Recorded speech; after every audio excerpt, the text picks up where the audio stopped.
నిన్న జగన్మోహన్ రెడ్డి నెల్లూరు పర్యటనలో తన యొక్క కడుపు మంటని, ఈ రాష్ట్రాన్ని అభివృద్ధి చెందడం ఇష్టం లేక వివిధ వర్గాల మధ్యన చిచ్చులు పెట్టే కార్యక్రమానికి మరి కొనసాగిస్తా ఉన్నాడంటే జగన్ బ్రతికే ఒక అరాచకం. జగన్ ఎక్కడో చోట ఏదో ఒకటి అల్లరి సృష్టించాలని ఇవాళ జువ్వెల దిన్న ఫిషింగ్ హార్బర్ విషయంలో అక్కడ మత్స్యకారులకు చెందకుండా ఆ ఫిషింగ్ హార్బర్ని వేరే వాళ్ళకి కేటాయిస్తున్నారని చెప్పి ఒక దుష్ప్రచారం చేయటానికి, మత్స్యకారులకు స్థానం లేకుండా చేయాలని ఒక దుష్ప్రచారానికి జగన్మోహన్ రెడ్డి రెచ్చగొట్టే కార్యక్రమాలు చేస్తూ ఉన్నాడు. నిజంగా ఇది చాలా దురదృష్టకరం.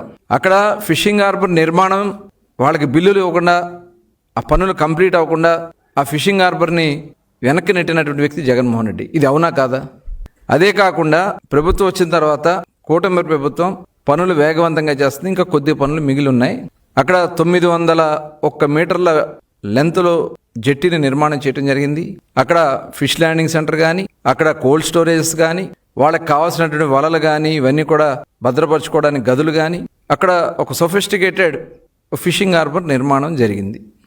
దాన్ని తీసుకెళ్లి వేరే సాగర్ సొసైటీ, సాగర్ డిఫెన్స్ వాళ్ళకి ఇచ్చేస్తున్నారని చెప్పి ఒక దుష్ప్రచారం చేయటానికి, అంటే అక్కడ మత్స్యకారుల్ని రెచ్చగొట్టడం, ఇలాంటి దుర్మార్గమైనటువంటి ఆలోచన ఉన్నటువంటి వ్యక్తి నిజంగా మత్స్యకారులు పొట్టకొట్టినటువంటి వ్యక్తి జగన్మోహన్ రెడ్డి.